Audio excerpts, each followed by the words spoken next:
What's going on, guys? Welcome back to the channel. Now, I know it has been quite some time since I've uploaded anything. A lot of things have gone on in life at the moment.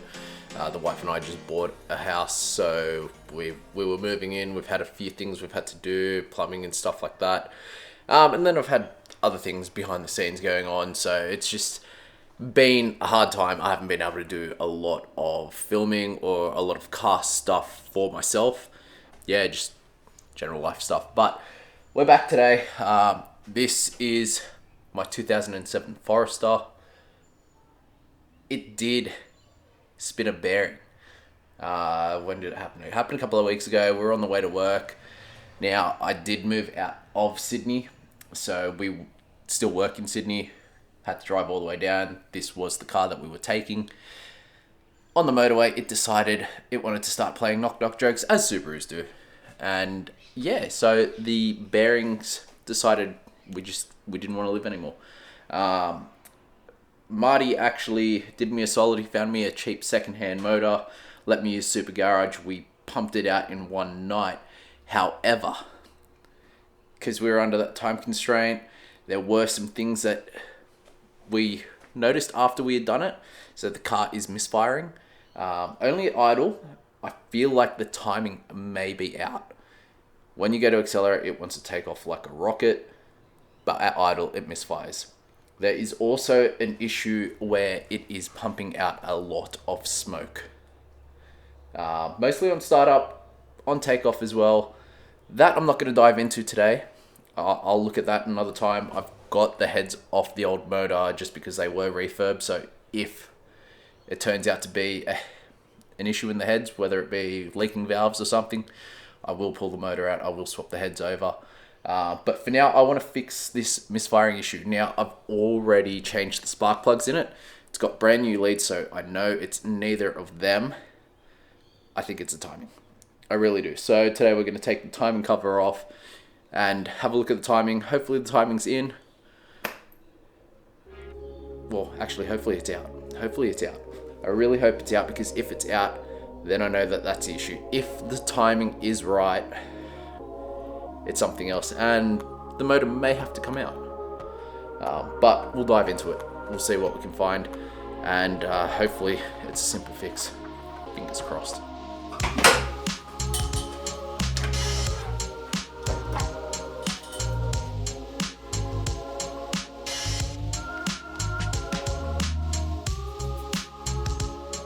Now, in order to get the timing cover off, I do need to take the radiator fans out. I won't have to take the radiator out, thankfully. I do have the tools to be able to do it without pulling that out, so that's going to make life a little bit easier. I will have to get the accessory belts off and the AC belt tensioner out of the way. Pull the crank pulley off, pull the timing covers off, then I can have a look, turn the motor over and see whether the timing is actually correct or not. I really hope it's not, because that way I've got a definitive answer of why it's misfiring and I won't have to dive into it a little bit deeper. Hopefully that's going to be an easy fix, but let's get into it.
I need to pull the rest of that off. So I gotta pull this off. I've got a special tool to go in there, pull the timing covers off, put the crank bolt back in, and we will see whether it's all timed up.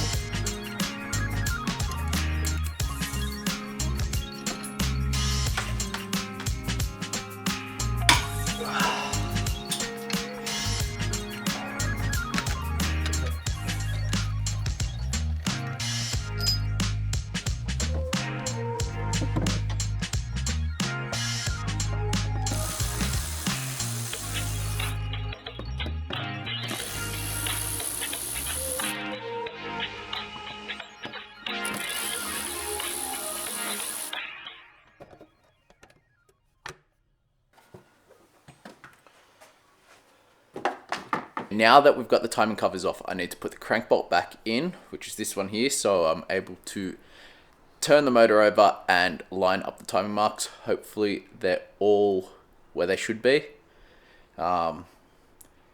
If that's the case, then yes, we're going to have to delve in deeper as to why this is misfiring. Probably have to end up doing a leak down test, maybe even a comp test. As with any motor from the wreckers or any secondhand motor, you don't really know what the condition of it's like, so it is a bit of a gamble, and unfortunately this gamble came with a bit of issues, but we'll get to the bottom of it. It's fine.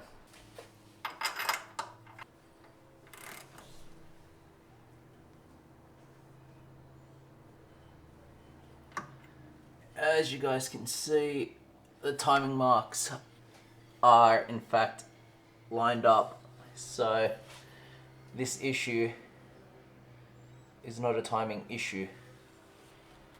I'm gonna have to delve deeper into this and see what it is. There's that mark there, it's lined up perfectly with that notch there. Same with here, lined up with here, little notch. And this mark here is lined up with the head here. Well, it's not the result I was hoping for. I was hoping that timing would have been out causing the misfire. Obviously, it is not that, so I am going to have to dive in deeper. I don't have a compression tester here with me. I do have one at work, so I will have to grab that. I'll bring home my leak down tester as well. We'll do a leak down test on it. And yeah, that'll have to be another day. Hopefully this one doesn't turn into a massive shit fight. And hopefully it's simple enough fix. Simple meaning it's something in the heads and I just have to swap over the heads. As I said, I do have the original heads off the other engine, so if that is the case, well, that's the case. Other than that, that's about it for this video. I will be planning to get some more content out in the near future. I do have a massive project that I will be doing. It's just going to take a little bit. The car's currently buried at my parents' place, so I can't exactly do that. But also, I do have this car here, guys, which might look a little familiar. So if you guys want to see a video on that, let me know. Let me know. Let me know if you recognize the car. Until then, I will see you guys in the next video where we try to figure out what the fuck is going on with this Forester and why it's running like shit. Bye.